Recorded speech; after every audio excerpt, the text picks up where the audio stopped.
How Saudi Arabia is taking over global sports. What's their endgame? Over the last few years, the global sports world has been shaken, and at the center of it all stands a country most didn't expect, Saudi Arabia. Known traditionally for its oil wealth and religious significance, the kingdom has been rewriting its global image, and one of its most powerful tools in doing so. Sports, from massive investments in football, boxing, golf, F1, and esports to hosting mega events and signing world-renowned athletes, Saudi Arabia is no longer on the sidelines. It's stepping directly into the arena with deep pockets, a clear vision, and what appears to be a long-term game plan. But what exactly is driving this massive push? Why now? And what's the endgame? But before we dive in, make sure to smash that like button and subscribe to the channel so you never miss out on our upcoming videos. Now, let's get started. From oil to goals, Vision 2030. At the heart of Saudi Arabia's sports revolution is a national strategy called Vision 2030, an ambitious plan launched by Crown Prince Mohammed bin Salman to diversify the country's economy away from oil and reshape its global reputation. Vision 2030 includes developing tourism, modernizing infrastructure, and crucially, investing in entertainment and sports to attract foreign investment and global attention. Sports in this vision aren't just entertainment, they're a calculated, strategic move toward economic transformation and soft power. Saudi Arabia isn't just sponsoring teams or hosting events. They're buying influence, building narratives, and positioning themselves as a global hub for elite competition. It's no longer just about watching the game, it's about owning the game. Football frenzy, the global game becomes local. Let's start with football, the world's most popular sport and Saudi Arabia's crown jewel in this campaign. In 2023, the kingdom shocked the world by signing global superstar Cristiano Ronaldo to Al Nassr FC. This wasn't just a football deal, it was a statement. Then came more. Karim Benzema, Neymar Jr., Sadio Mane, and N'Golo Kante, and a wave of elite players followed, choosing Saudi clubs over European giants enticed by record-breaking salaries and grand promises. But that's just the surface. The Saudi Pro League itself is undergoing a massive transformation. With backing from the Public Investment Fund, PIF, billions have been injected into clubs, facilities, and talent acquisition. The goal? Turn the league into one of the world's top competitions and attract not just players, but fans, sponsors, and broadcasters from around the globe. It's a calculated move. Football is not just popular, it's culture, politics, influence, and Saudi Arabia is making itself unavoidable in the global football conversation. The Live Golf shockwave.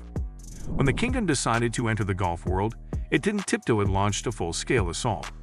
In 2022, Saudi Arabia backed the creation of Live Golf, a rival league to the PGA Tour, offering unprecedented prize money and luring some of the sport's biggest names. The golf world was thrown into chaos. Accusations of sports washing flew. Lawsuits emerged. Critics accused Saudi Arabia of using sports to distract from its human rights record. But despite all the controversy, Live Golf didn't back down. And then came the twist of all twists, a proposed merger between Live Golf and the PGA Tour. The unthinkable became reality. Saudi Arabia didn't just enter the golf world, they helped reshape its entire future. Now the question isn't whether Live Golf belongs, it's how the entire sport of golf will adapt.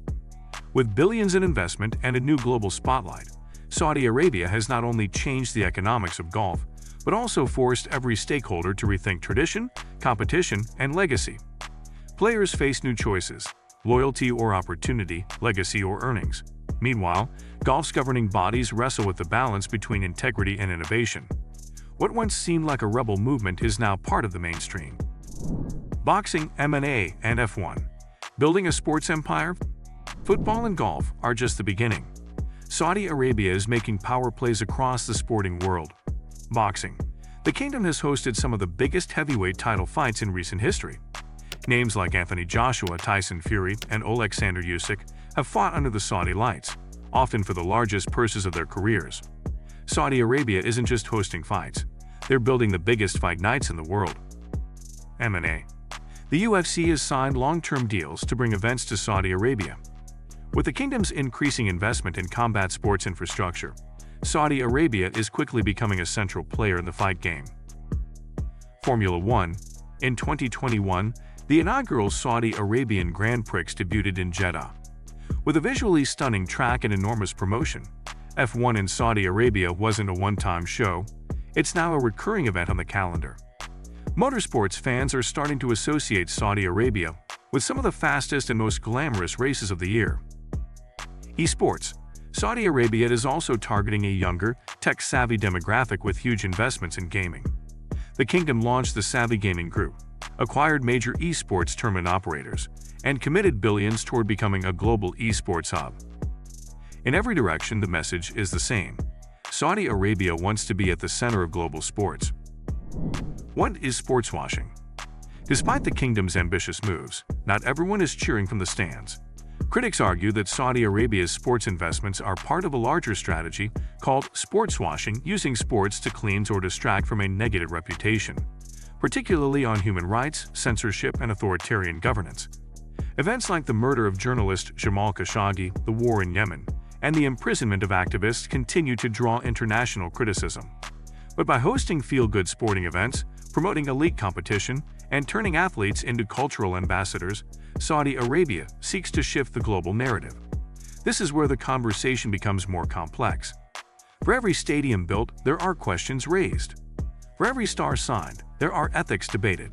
And yet sports washing or not, the momentum isn't slowing down. Soft power and strategic influence. What's clear is that Saudi Arabia isn't just in this for fun.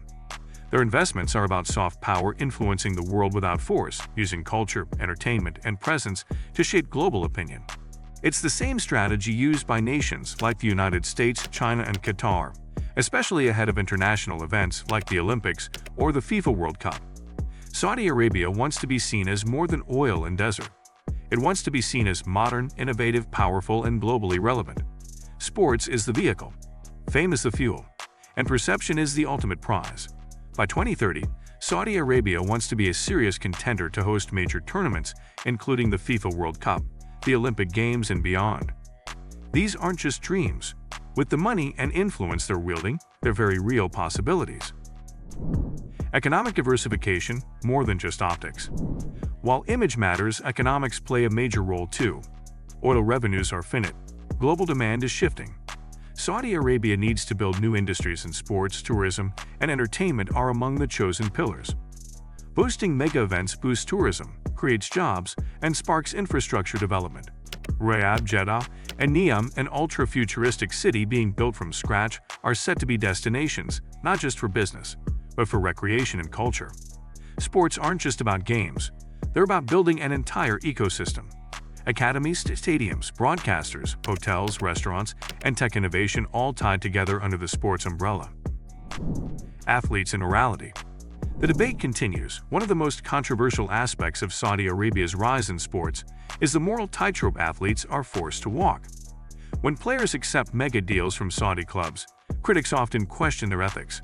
Are they supporting a regime with questionable values, or are they simply professionals accepting career-defining opportunities? This debate rages on, especially as more and more stars make the jump. Some defend their choices as financial security. Others speak about helping grow the game. A few dodge the conversation altogether. But one thing is clear: Saudi Arabia is rewriting the rules of sports economics, and athletes are playing a new game whether they like it or not. So, what's the endgame? Saudi Arabia's endgame is layered. Rebrand its global image. Diversify its economy beyond oil. Position itself as a global influencer. Host the biggest sporting events on the planet. Become a tourism and entertainment destination. But most importantly, the kingdom wants control not just of the narrative, but of the future. In a world where sports draw headlines, emotions, and mass attention, whoever owns sports holds enormous power. Saudi Arabia doesn't want to just watch history unfold. It wants to be the history. Think Saudi Arabia's sports takeover is just beginning? Or are we already in the middle of something bigger than we realize? Let us know your thoughts in the comments below. And if you want more deep dives into the stories shaping the world behind the scenes, hit that like button, share this video, and don't forget to subscribe. Because in the game of power, every move counts, and we're here to break it all down.